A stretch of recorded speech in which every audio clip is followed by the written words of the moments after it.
Si nous sommes là maintenant, c'est parce que Jésus nous a aimés. Il s'est dépouillé de sa gloire.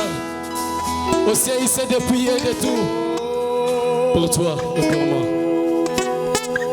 Juste le nom de Jésus que nous célébrons.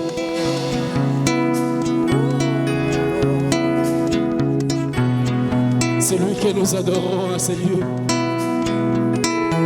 Il est l'Éternel des armées. Il est saint, les saints des saints. Oui, Jésus.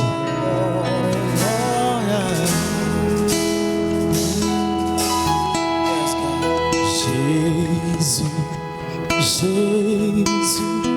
Jésus,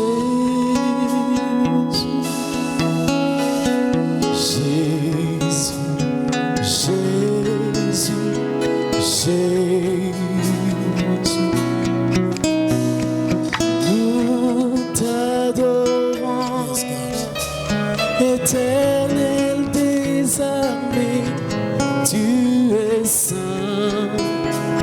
saint, saint. Est-ce qu'on peut chanter avec la chorale les noms de Jésus?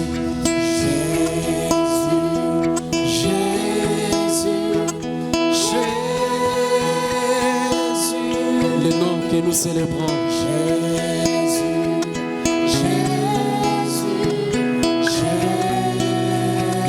Nous adorons, nous t'adorons, Éternel des armées, tu es saint, saint, saint.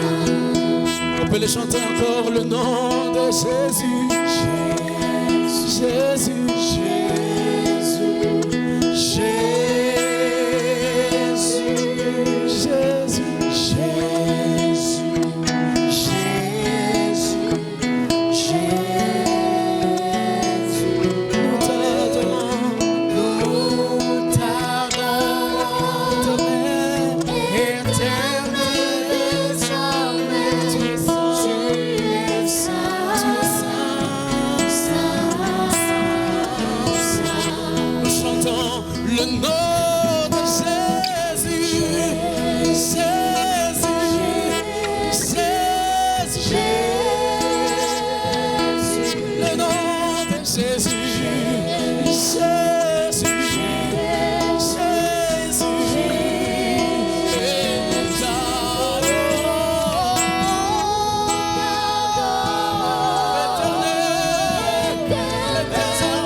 Worthy is the Lamb. Amen.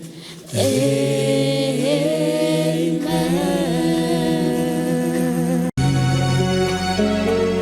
Worthy is the Lamb.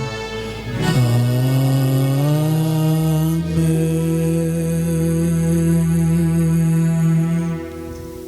Tajaribu kuimba hiyo wimbo bila instrument Nous allons essayer de chanter ces cantiques sans instrument ili tuone nini Bwana anaweza fanya katikati yetu.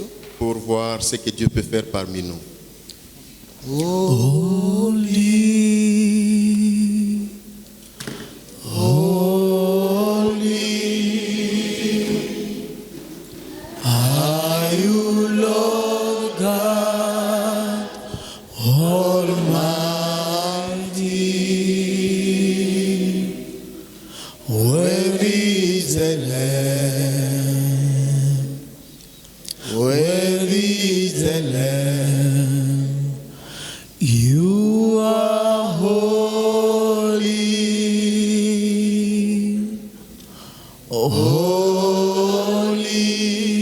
Holy are you, Lord God Almighty. Worthy is the Lamb. Worthy is the Lamb. Amen. You are holy. You are holy.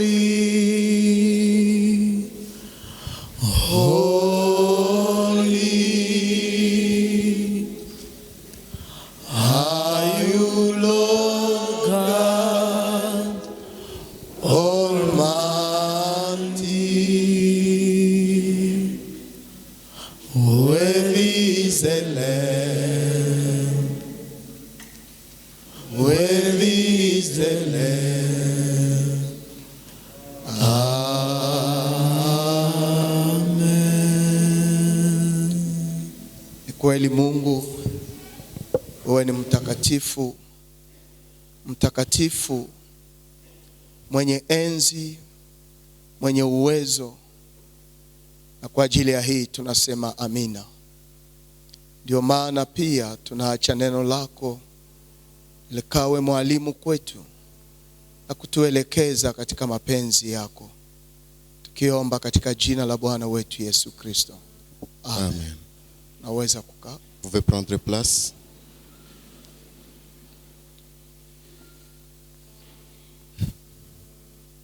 Tunamshukuru Mungu ambaye ametupatia tena siku ya pili katika mafundisho yetu Nous remercions Dieu qui nous donne cette deuxième occasion dans notre enseignement inayohusika juu ya maombi ya Yesu Kristo kwa wanafunzi wake. qui a pour sujet la prière de Jésus pour ses disciples. Maombi haya tunayapata katika Mathayo sura 6 Cette prière, nous la retrouvons en Matthieu chapitre 6, mstari wake wa 9 hadi 13, du 9e au 13e. na ukiangalia 14, 15 Et si vous regardez au 14e et au 15e, yanatuonesha nini tunaweza ishi namna gani katika ufalme wa Mungu. on nous montre comment nous pouvons vivre dans le royaume de Dieu. Na haya yote yaliunganishwa katika maombi yale ambayo Yesu alifundisha wanafunzi Et wake. tout ceci a été fusionné dans la prière que Jésus a enseignée à ses disciples. Na pia unaweza kuyapata katika Luka sura 11 Vous pouvez aussi rencontrer la même chose en Luc chapitre 11, mstari wa kwanza hadi ile ya 4, du 1er au 4e. na ukienda kwa mstari wa 5 hadi 13 Et si vous allez du 5e au 13e, utaona namna gani Yesu anaweza kuita watu katika ushirika ya urafiki. vous comprendrez comment Jésus peut appeler les gens dans la communion de l'intimité. Na hiyo urafiki inaweza kutupatia yale ambayo tunahitaji. Et cette amitié peut nous donner tout ce dont nous avons besoin. Na hasa zaidi ya yote anajifunua kama baba mwema. Et très souvent, il se révèle comme Dieu le Père. Baba mwema. Le Père bon. Na hii ni ndani ya verse ya 13. Et ici, c'est au 13e verset. Ndio maana nitakusii tusome basi pamoja katika Luka sura 11. C'est pourquoi je vous invite à la lecture en Luc chapitre 11, Mstari wake ni ile ya kwanza na ile ya 4. à son premier verset et le 4e.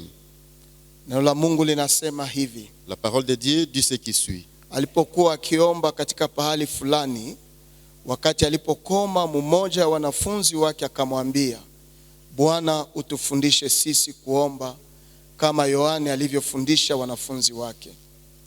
Jésus priait un jour à un certain lieu.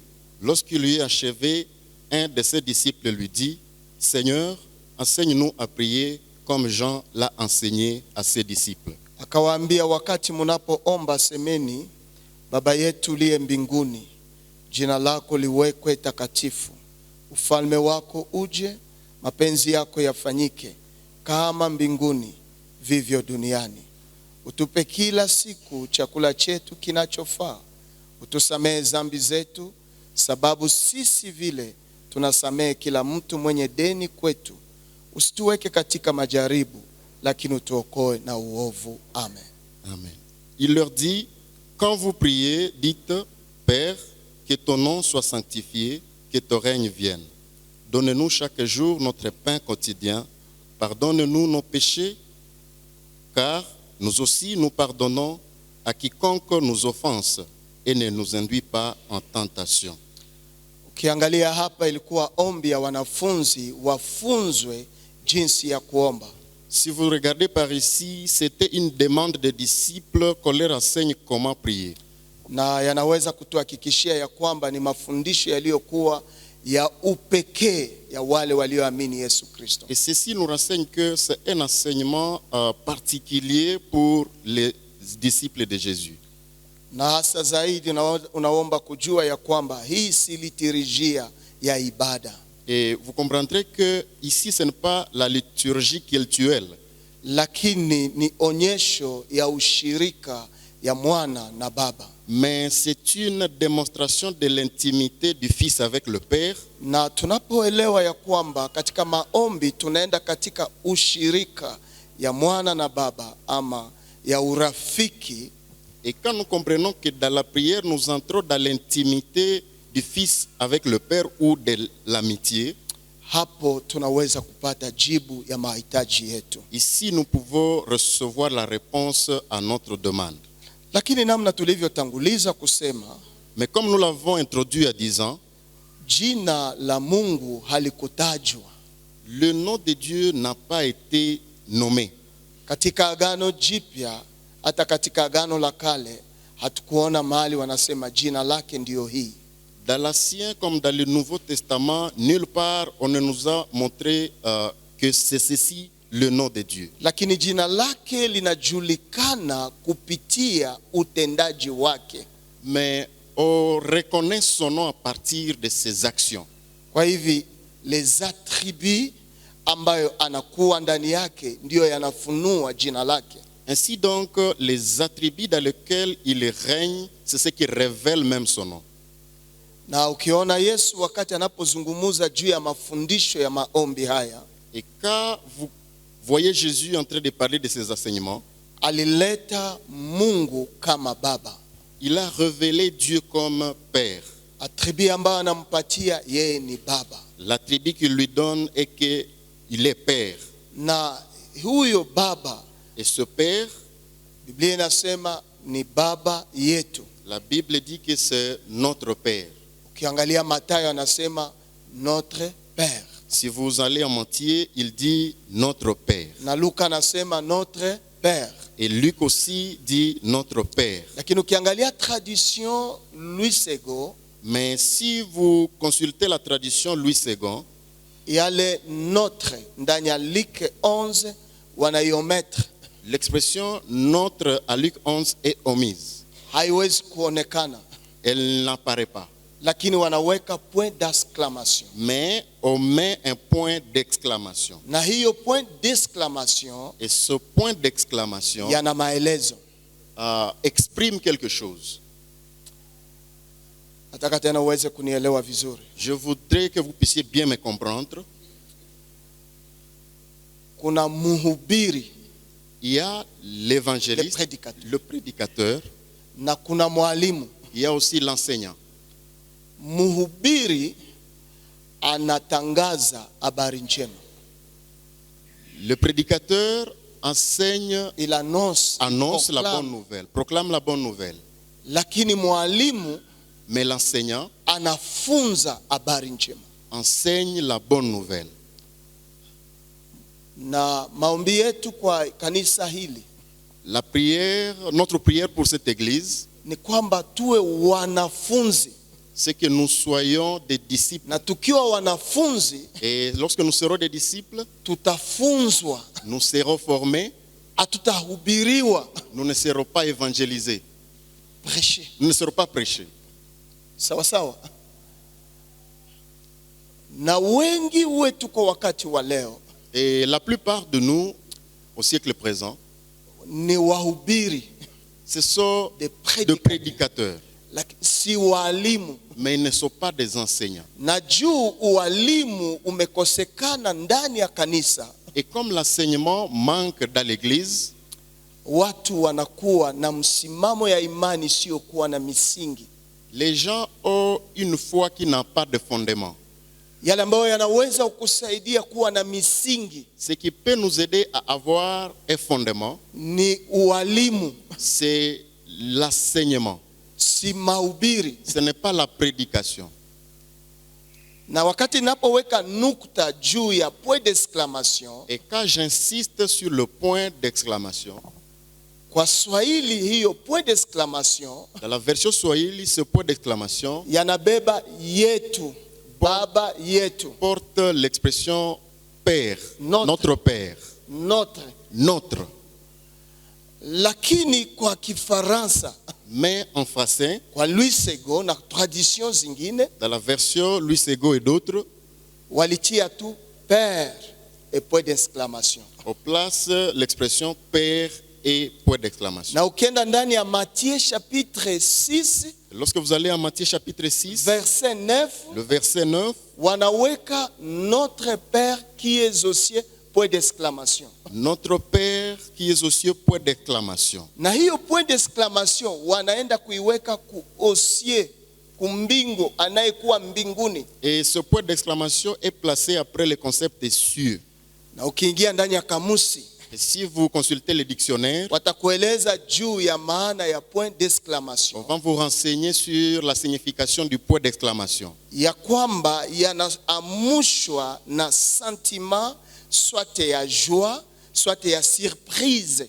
Et que ceci est motivé par un sentiment de surprise et de joie. Hizo ndio zinaweza kusukuma mtu aweke point d'exclamation. C'est ce qui peut vous amener, vous motiver à placer un point d'exclamation. Wala unaweza kuiweka wakati kuko indignation. Vous pouvez aussi le placer lorsqu'il y a une indignation. Wala étonnement. Tout comme un étonnement, unaweza tia point d'exclamation. Vous pouvez placer un point d'exclamation. Na point d'exclamation hii ambao tradition ya Louis Sego ameiweka. Et ce point d'exclamation que la traduction Louis Sego place, mwingine alieleza yanaamushwa na admiration. Quelqu'un d'autre a dit que ceci est motivé par l'admiration. Autrefois, walikuwa naweka point d'exclamation. Autrefois, on plaçait le point d'exclamation. Na hiyo point d'exclamation wanaweza kuiweka pia ndani ya admiration. Et ce point d'exclamation peut aussi être placé dans l'admiration. Nielewe vizuri pale. Écoutez-moi bien par ici. Quelle admiration ou point de ou sentiment de joie ambao tunaweza kurealize ndani ya hiyo phrase notre Père qui est aux cieux. Chaque admiration au point de joie que nous pouvons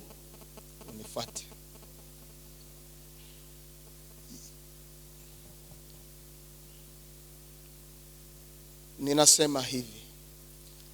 Sasa sisi tunaweza gundua namna gani waliweka hii point d'exclamation hapa?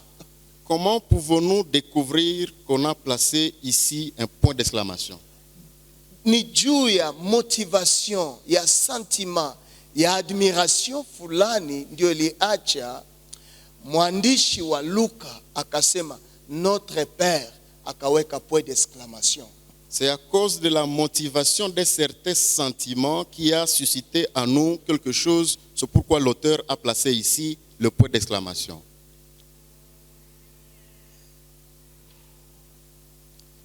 Tuko ndani ya verset 2. Nous sommes au verset 2. Biblia inasema ya kwamba wakati munapoomba semeni Baba yetu uliye mbinguni. La Bible dit que lorsque vous priez, dites notre Père qui est aux cieux. Na nilikuwa nimesema hivi. Je venais de dire arudie kwenye niko. ce qu'il dit. Luc alisema notre Père akachia point d'exclamation. Luc a dit Père, il place le point d'exclamation. Lakini Matthieu alichia point d'exclamation wakati anasema notre Père qui est aux cieux. Kwa kumaliza aux cieux ndio anachia point d'exclamation. Mais Matthieu a placé le point d'exclamation à la fin, là où dit notre Père qui est aux cieux. Na ina maana. Et ceci a essence. Na tukasema point d'exclamation. Et nous avons dit le point d'exclamation inaweza kurevele sentiment ya joie, sentiment ya surprise. Le point d'exclamation peut révéler un sentiment de joie ou un sentiment de surprise. Na ina manifester admiration. Et ce point manifeste aussi l'admiration. Exclamation inaweza kuwa remplacé na admiration. L'exclamation peut aussi être remplacée par l'admiration. Na Yesu wakati alisema mukiomba mutaye Baba. Et Jésus lui aussi il dit lorsque vous priez dites Père. Ni kwa sababu katika asili ya Wayahudi hawakukuwa na taya jina la Mungu. C'est parce que dans la culture juive on ne citait pas le nom de Dieu. Hawakuitaja si kwa kawaida tu, ni kwa sababu kulikuwa maana inayosindikizwa na jina la Mungu.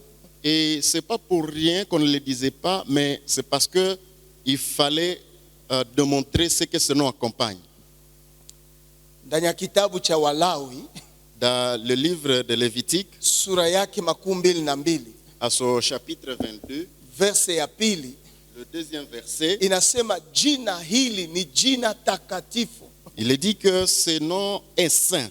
Na ndio maana unaenda kutana Luka akisema juu ya hii maombi anasema jina lako liwekwe takatifu. C'est pourquoi Luc dit que ton nom soit sanctifié.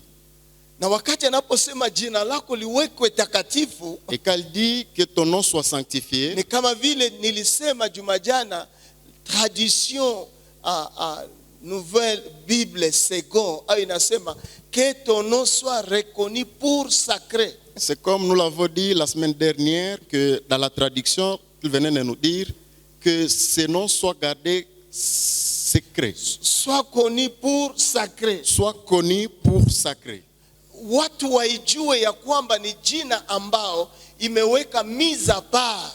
Que les gens sachent que ce nom est consacré, il est mis à part. Ni jina ambao hauwezi kuitaja wakati yoyote. C'est un nom que vous ne pouvez pas prononcer à chaque instant. Na ndio maana ndani ya Exode 20 verset 7, et c'est pourquoi à Exode 20 le verset 7, Biblia inasema ya kwamba usitaje jina la Mungu wako bure.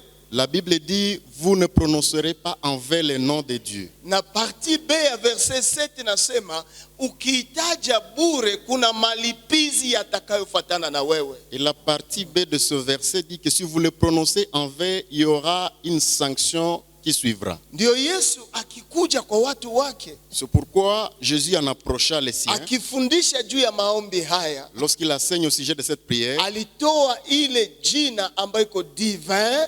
Il a donné ce nom qui est. Il a retiré. Il a retiré ce nom qui est divin. Ile jina ambayo inaweza kupresenter divinité ya Mungu yote, hakuna jina ambalo alitaya pale. Ce nom qui pouvait présenter la divinité de Dieu, il ne l'a pas donné. Lakini alimuonesha ndani ya attribut yake comme un baba, baba, un père.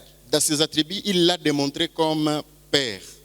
Na kulikuwa kusudi. Et il y avait une raison. Kusudi kubwa ambayo iliacha anamuonesha kama baba La grande raison qui a fait à ce qu'il le révèle comme père, ni juu aweze kuonesha ushirika ambayo inakuwa katikati ya baba na mwana. c'est pour qu'il démontre la communion qu'il y a entre le Fils et le Père.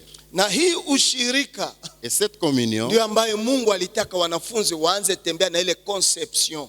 Ile concept ya baba ndio ikuwe mkichwa yao kuliko concept ya un Dieu. c'est celle que Jésus a souhaité que les disciples évoluent avec, que de comprendre le concept là Dieu. Kwa mfano ndani ya Agano la Kale, Par exemple, dans l'Ancien Testament, kama unajaribu kusoma ndani ya Deuteronome 10 verset 17, si nous essayons de lire dans Deutéronome chapitre 10, le verset 17, inapima kutuelezea juu ya ule Mungu. on essaie de nous parler de ces dieux. Kumbukumbu la Torati 10 Exode chapitre 10, verset 17 inasema hivi: le verset 17 dit ce qui suit. maana Bwana Mungu wenu yeye ni Mungu wa miungu na Bwana wa mabwana, Mungu mkubwa, mwenye uwezo na mwenye kuogopesha, asiyeangalia nyuso za watu wala hapokee rushwa. Car l'Éternel, votre Dieu, est le Dieu des dieux, le Seigneur des seigneurs, le Dieu grand, fort et terrible, qui ne fait point exception de personne et qui ne reçoit point de présent. Jaribu kuangalia ile maelezo pale. Essayez de comprendre ces expressions. Yale maelezo tunaweza kuigawa kwa sehemu mbili. Nous pouvons subdiviser ces expressions en deux parties. Ya kwanza, La première, yeye ni Mungu wa miungu. lui est Dieu des dieux. Ni kusema juu yake hakuna Mungu mwingine. Ceci veut dire qu'au-dessus de lui, il n'y a point d'autre Dieu. Ya pili, La deuxième yeye ni partie, Bwana wa mabwana. c'est qu'il est Seigneur des seigneurs. Iko tu Bwana wa mabwana. Il est Seigneur des seigneurs.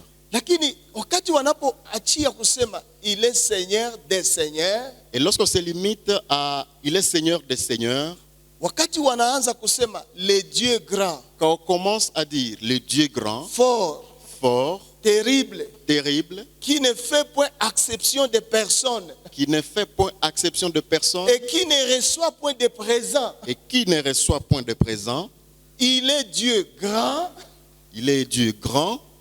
Hii ni maelezo ya yale maneno mawili tuliyotangulia nayo. Ça, ce sont des expressions de deux mots que nous avons commencé avec. Yanajaribu kutuexplique, kutuonesha maatribi zake. On essaye de nous expliquer, nous démontrer ses attributs. Ndani ya attribu yake iko grand, Dans ses attributs, il est grand, iko fort, il est fort, iko terrible, il est terrible na hafanye exception na personne. et il ne fait point exception de personne. Ni kusema il est juste de lui-même. Ceci veut dire qu'il est juste de lui-même. Ya tatu, Et la troisième, hawezi kupokea rushwa présent. et qu'il ne reçoit point de corruption Ni de kusema présent. hawezi kumutosha mu position ya divinité yake. Ceci veut dire que vous ne pouvez pas le sortir dans sa position de divinité. Mais nous avons un Dieu Mais nous avons un Dieu des dieux.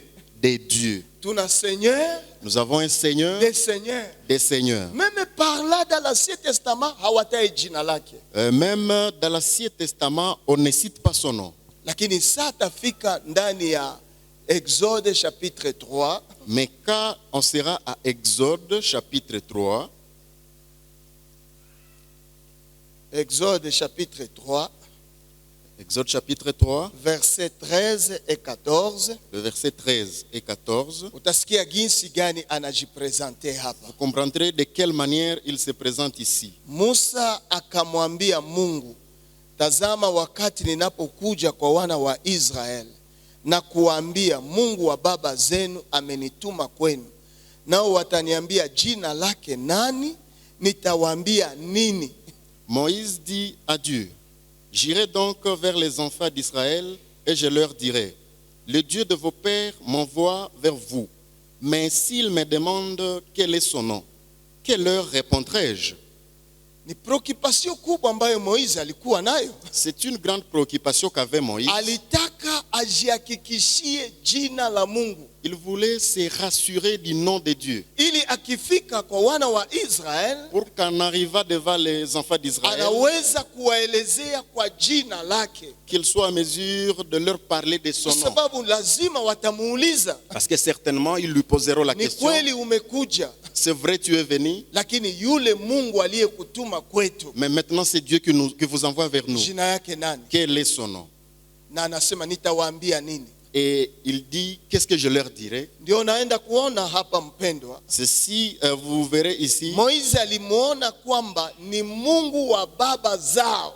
Moïse l'a vu comme le Dieu de ses pères. Ni hivi ndivyo Mungu alijifunua kwa Musa. C'est de cette manière que Dieu s'est révélé à Moïse. Mimi ni Mungu wa baba zenu. Je suis le Dieu de vos pères. Ni kusema nini? Ceci veut dire Ni quoi? kusema ni Mungu wa vizazi vilivyotanguliwa mbele yenu. Ceci veut dire que c'est un Dieu de génération qui vous a précédé. Nilikuwa hapo na vizazi vinapokuwa nilikuwa tunao.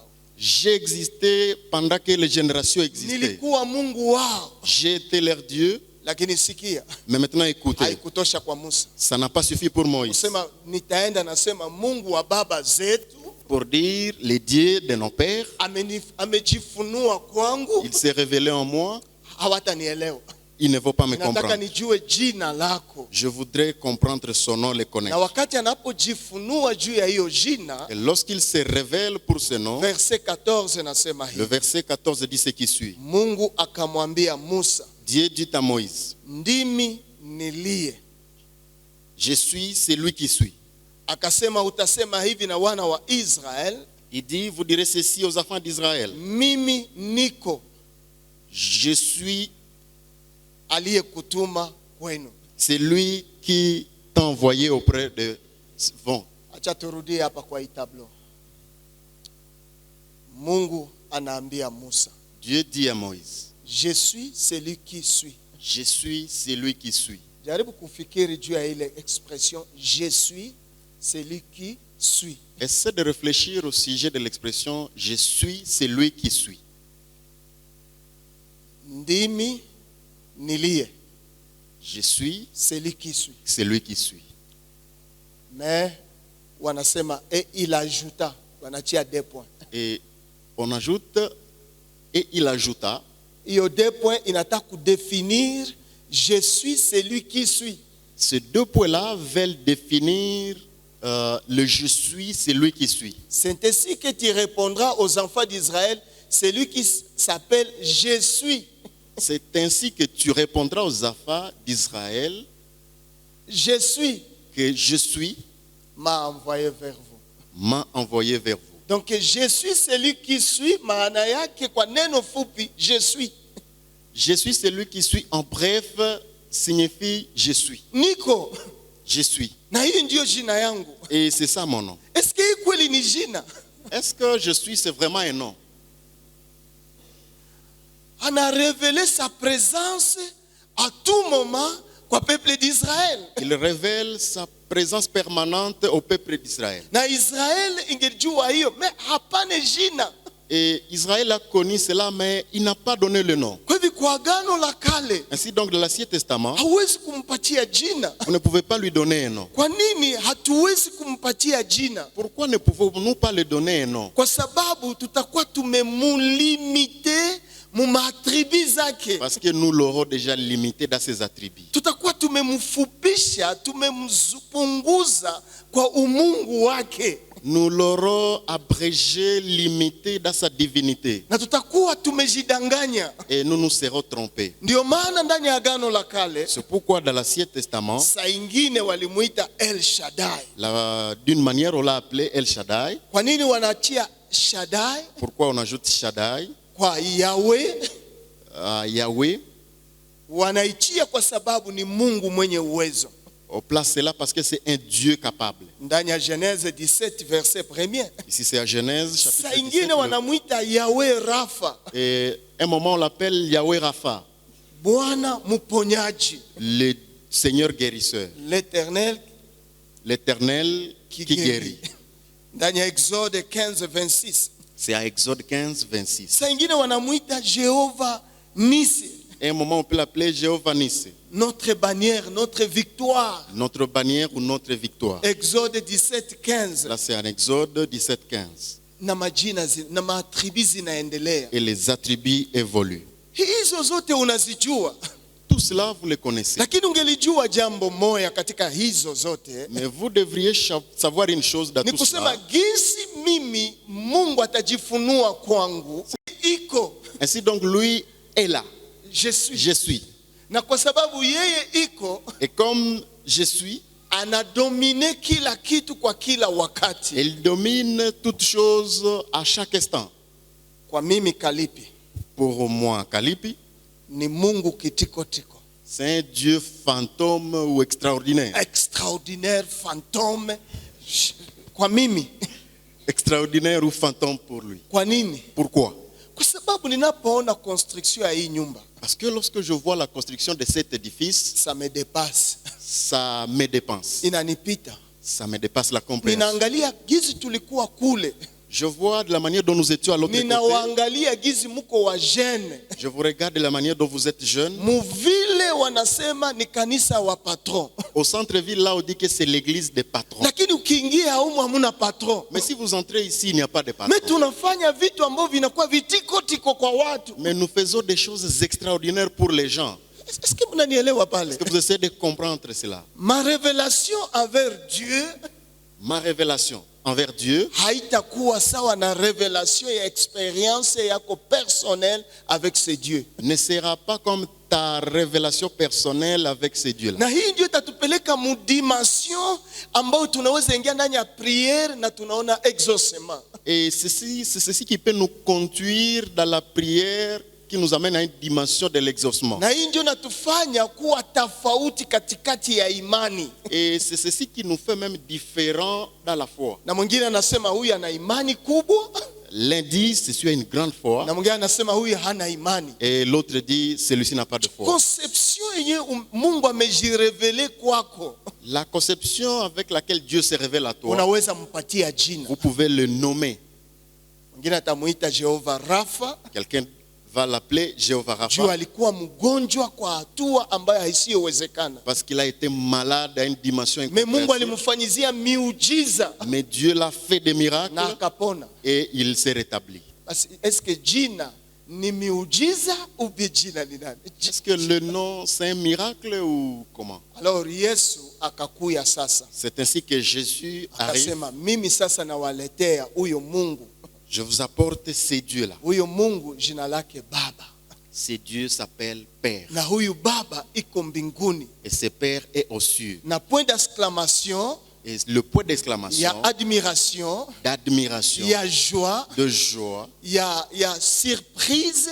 de surprise, Inajimanifeste kuona comment on nous associe avec ces dieux divins là ambayo hawangeweza kujiassocier pamoja naye, wanakuidentifie ndani yake. se manifeste pour démontrer comment ces dieux pour lesquels nous ne pouvions pas entrer dans sa divinité, mais il nous associe en lui.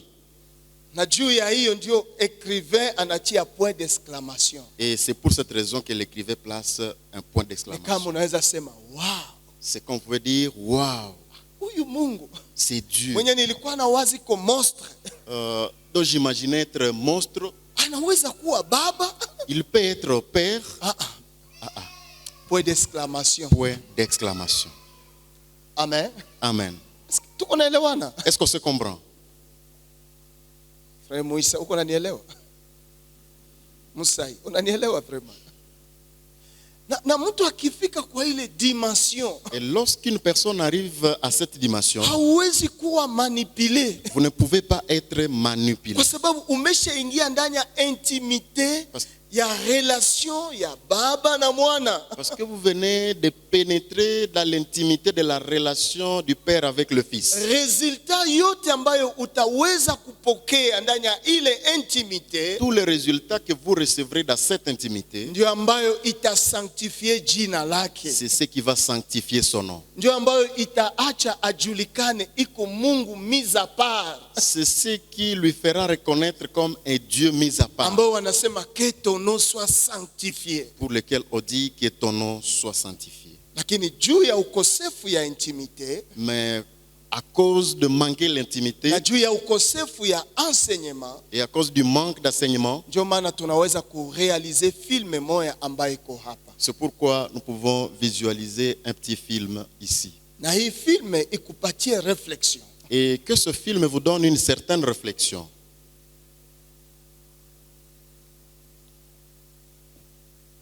Sauti iko wapi?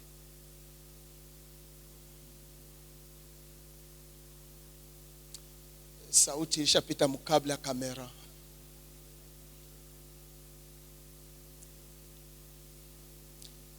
Tupimeona tena ya pili nayo. Essayons de visualiser ce second film.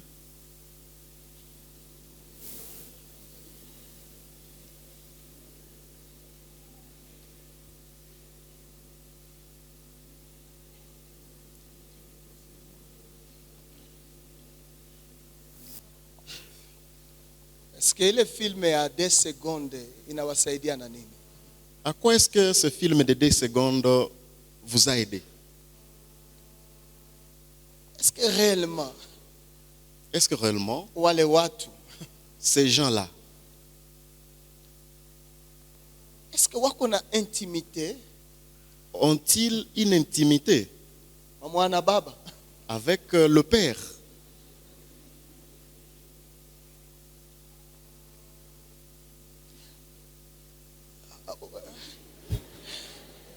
Est-ce que intimité iko pale? Est-ce qu'il y a vraiment de l'intimité ici? Mtu ambaye ni rafiki yako, Quelqu'un qui est votre ami, est-ce que unaweza kukia mbele yake na karate? est-ce que vous pouvez vous approcher de lui avec la karaté? Achana na ile sasa. On peut abandonner ça. Yesu anataka kututosha mu tradition ya waprofete ya Bale.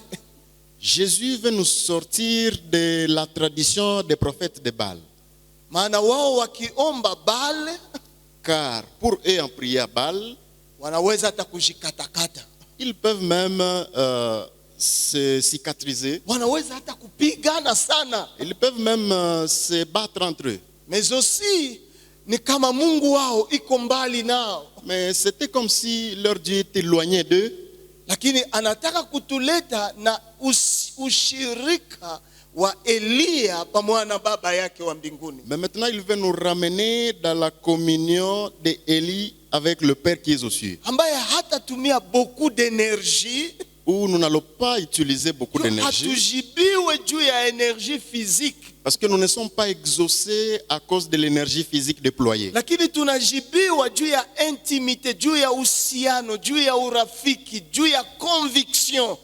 Huyu ni baba yangu. Nous sommes exaucés à cause de l'intimité de la communion que, avec assurance que ça, c'est notre Père. Na wakati utakapojua hiyo relation yenye Yesu amekuchia ndani, hautakosa kuweka point d'exclamation. Et lorsque vous comprendrez la relation dans laquelle Jésus vous a placé, vous ne manquerez pas de placer un point d'exclamation. Un point d'admiration. Un point d'admiration. Un point de joie, de sentiment, de manifestation. Il y a joie, il y a surprise. Un point de joie et point de manifestation de joie, de surprise. Tujaribu kuona kama Yesu naye alipratike namna gani maombi. Essayons de voir comment aussi Jésus a pratiqué la prière. Ndani ya Jean chapitre 11. Nous sommes à Jean chapitre 11. Jean 11. Nous sommes à Jean chapitre 11. Versets 41 et 43. Versets 41 et 43. Basi wakaondosha lile jiwe. Na Yesu alinyanyua macho yake, akasema, Baba, ninakushukuru kwa sababu ulinisikia. Na nilijua ya kwamba unanisikia siku zote. Lakini kwa ajili ya watu wanaonizunguka, nilisema waamini ya kwamba ndiwe uliyenituma. Wakati alipokwisha kusema maneno haya, akapaza sauti kubwa, Lazare, toka nje.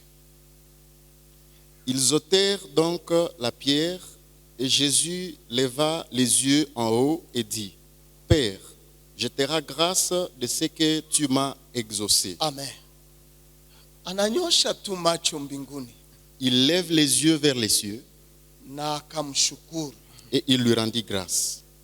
Katika kumshukuru akasema Baba.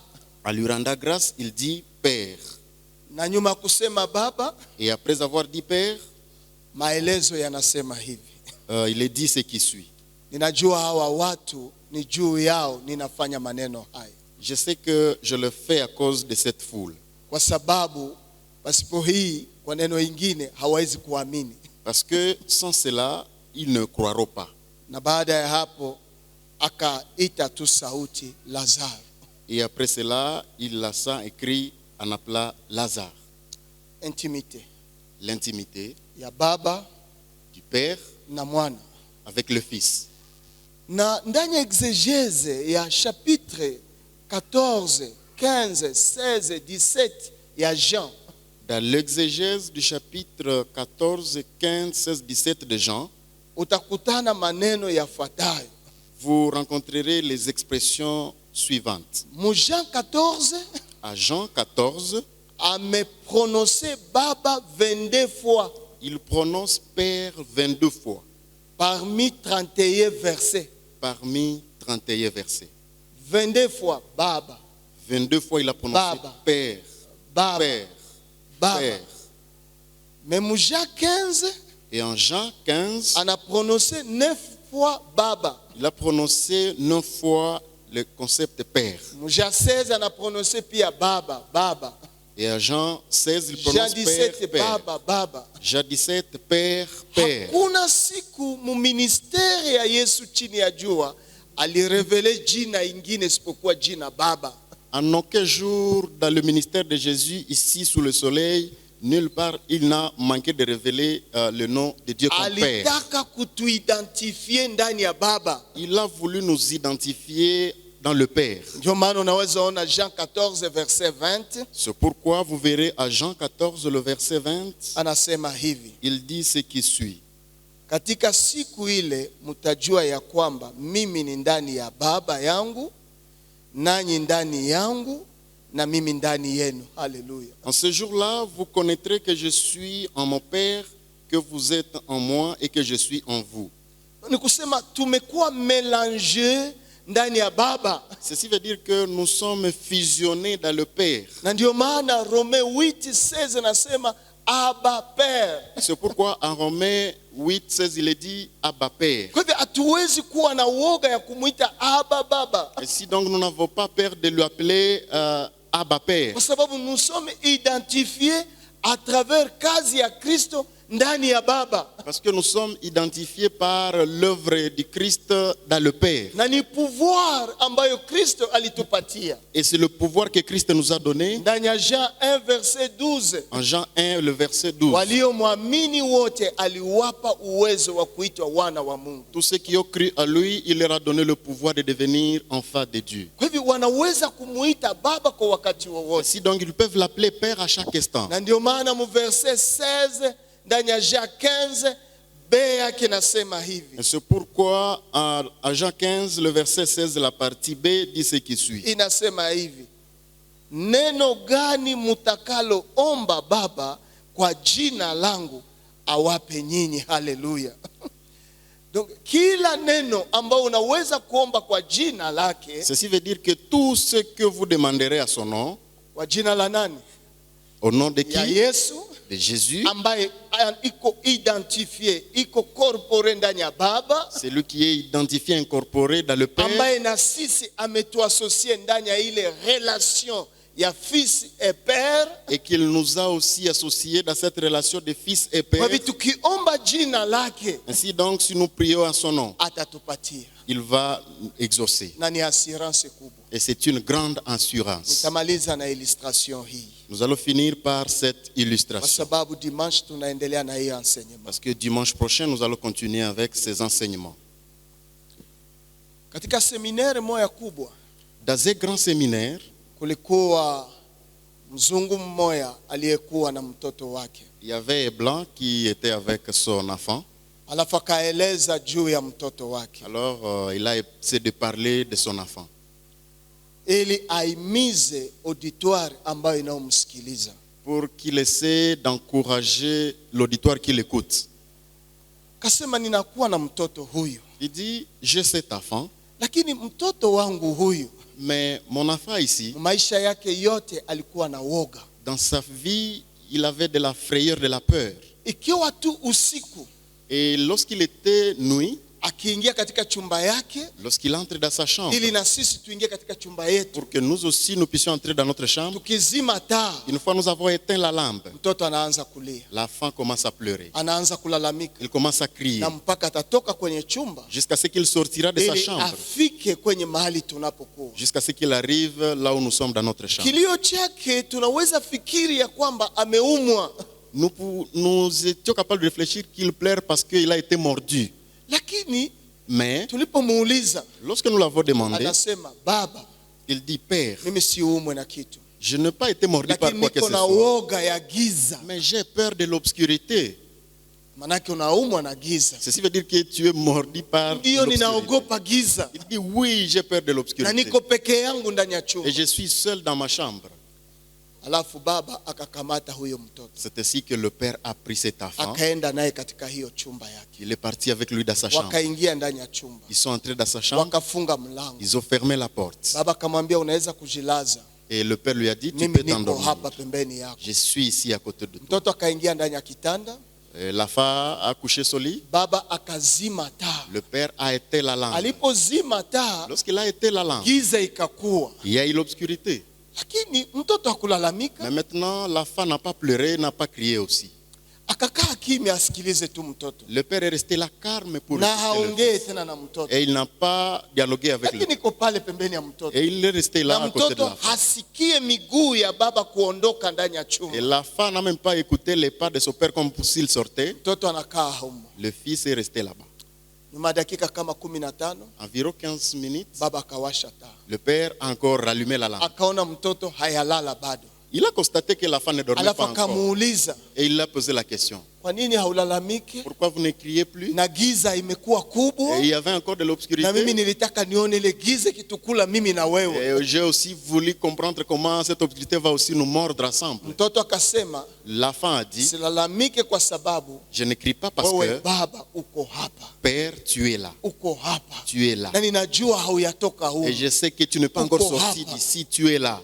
Na baba akamwambia, Et le Père lui a répondu, ni hivyo hivyo, c'est de la même façon na mimi ndani ya chumba changu que moi aussi dans ma kila chambre, mara ninazima à taa, chaque fois que j'éteins la lampe, lakini giza il inakuya, y a de na l'obscurité. inapokuya Et lorsqu'il y a l'obscurité, nina baba ambaye hauwezi kumuona. j'ai un Père que toi tu ne peux pas voir. Jinsi De haukuniona la même façon que tu ne na m'as pas vu, ukaniamini ya kwamba niko tu as hapa, cru que j'étais encore là. ukapata jibu kwa woga wako, Tu as eu l'exaucement à ta na peur. mimi ule baba ambaye asiyeonekana Ainsi, moi aussi, le Père là qui est iko invisible, hapa, il est là. ni Mungu, Il est Dieu. ndio baba yetu C'est notre Père. aliyeumba giza, Il a créé l'obscurité. aliyeumba na nuru, Il a aussi créé la ana lumière. uwezo juu ya nyakati yote, Il a le pouvoir sur tous les temps. ndiyo jina lake. C'est ça son nom. Kwa hivyo haustahili kuogopa, Ainsi donc, vous n'avez pas kwa raison sababu d'avoir kuna peur. mtu ambaye aliumba giza, Parce qu'il y a quelqu'un qui a créé hauwezi l'obscurité. kumwona. Tu ne peux pas Yeye le ni voir. Mungu wetu. Lui, il est notre Na ni Dieu. baba yetu. Il est Père. Unaweza kulala, Pouvez-vous mimi dormir? naweza kwenda. Est-ce que je peux aussi partir? Na anasema tokea ile siku Et il a dit, depuis ce jour-là, mtoto aliumba imani l'enfant a créé une ya foi kujua baba wa mbinguni iko pale, selon laquelle il y a baba un Père aliyeumba céleste qui est. giza iko pale, Le Père qui a créé l'obscurité est baba là. anayekuwa na nguvu kwa giza na nuru iko pale. Le Père qui a la possibilité, la puissance sur l'obscurité, la lumière est là. Ilimupa utulivu. Ceci lui a donné la stabilité. Natasema hivi, Et il dit ceci. Mathayo nasi alituambia hivi Matthieu nous a dit aussi ceci. ndani ya 6 verset 8, Dans le chapitre 6, le verset 8. huyo baba wenu wa mbinguni Notre Père là qui est aux cieux, ambaye tunamwomba kwa siri, que nous prions dans le secret, anatujibu kwa siri. qui nous répond aussi Ile ni dans le verset secret. 6.